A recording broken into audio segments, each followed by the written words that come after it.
Bismillahirrahmanirrahim. Assalamualaikum warahmatullahi wabarakatuh. Perkenalkan, nama saya Aulia Nufrajiani dengan NPM 18040 dari Fakultas Kedokteran Universitas Islam Bandung. Di sini saya akan mempresentasikan artikel saya mengenai hubungan kebiasaan mengonsumsi makanan pedas dengan indeks massa tubuh pada wanita dewasa di Kota Tasikmalaya pada tahun 2021. Latar belakang dari penelitian ini adalah pertama indeks massa tubuh. Terdapat peningkatan IMT antara tahun 1980 hingga 2013 pada orang dewasa dari 28,8% menjadi 36,9% pada pria dan dari 29,8% menjadi 38% pada wanita. Peningkatan prevalensi overweight dan obesitas juga terjadi di negara maju dan juga negara berkembang.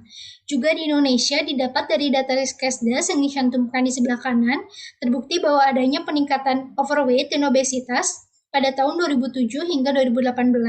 Ada faktor terkait dengan overweight dan obesitas, yaitu konsumsi makanan tinggi lemak, konsumsi makanan berlebihan, faktor gaya hidup, faktor psikologi, dan lain-lain.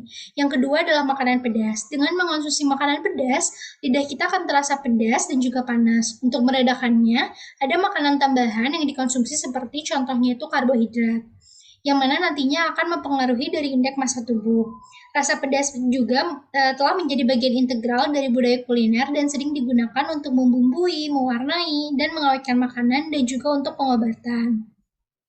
Maka dari itu, saya merumuskan masalah yang pertama, bagaimana pola konsumsi makanan pedas pada wanita dewasa di Kota Tasikmalaya, dan bagaimana gambaran status gizi berdasarkan IMT wanita dewasa di Kota Tasikmalaya yang memiliki kebiasaan mengonsumsi makanan pedas, dan apakah terdapat hubungan antara keduanya. Tujuan dari penelitian ini adalah mengetahui dan memberikan informasi mengenai hubungan antara keduanya. Dan untuk konsep kerangka pemikiran penelitian ini adalah, jadi indeks massa tubuh itu dia dipengaruhi oleh beberapa faktor, jenis kelamin, usia, genetik, aktivitas fisik, dan juga pola makan. Pola makan yang kita lihat sendiri adalah dari makanan pedas. Dari sambar yang berkalori, ditambah adanya asupan kalori makanan dan juga minuman pendamping untuk menambah kenikmatan dan juga meningkatkan nafsu makan serta menjadi alasan untuk meredakannya makanan pedas yang mungkin nantinya akan mempengaruhi dari IMT-nya. Maka dari itu saya berhipotesis H0 tidak terdapat hubungan antara keduanya dan H1 terdapat hubungan antara keduanya.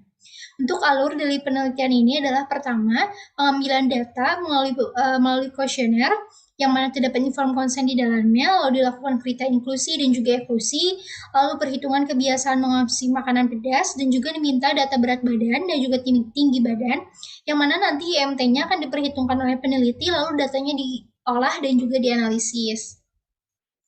Nah, didapatlah karakteristik responden dengan rentang usia dari 20 tahun hingga 45 tahun dan juga tingkat pendidikan mayoritas adalah tamatan D1, D3 atau S1.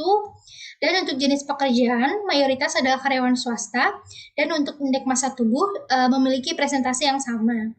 Lalu untuk karakteristik pola makanan pedas, pertanyaan pertama mengenai kesukaan terhadap makanan pedas mayoritas adalah sedang-sedang saja. Dan untuk pertanyaan kedua, kebiasaan dalam mengonsumsi makanan pedas, mayoritas adalah sering, lebih dari 4 kali per minggu. Dan untuk pertanyaan ketiga, kebiasaan dalam mengonsumsi cemilan pedas, mayoritas adalah jarang atau tidak pernah, kurang dari 4 kali per minggu.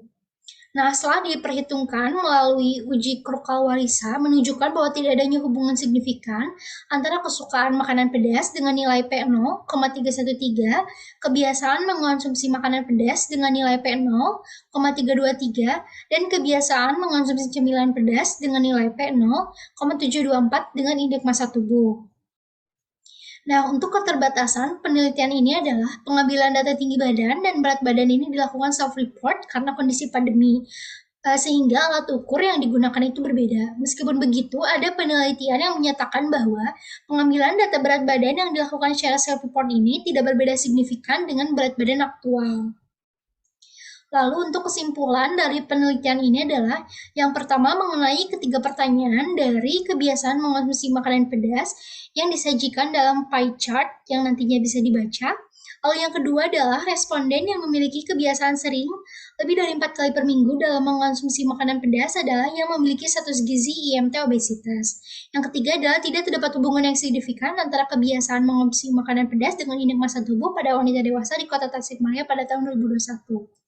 Untuk saran dari penelitian ini adalah secara akademik, perlu dilakukan penelitian lebih lanjut dengan kohort dan juga dapat dijadikan data sebagai penelitian berikutnya. Dan secara praktis adalah bisa dijadikan salah satu sumber informasi bagi pelayanan kesehatan. Alhamdulillahirrabbilalamin, sekian dari yang bisa saya presentasikan mengenai artikel saya. Terima kasih. Wassalamualaikum warahmatullahi wabarakatuh.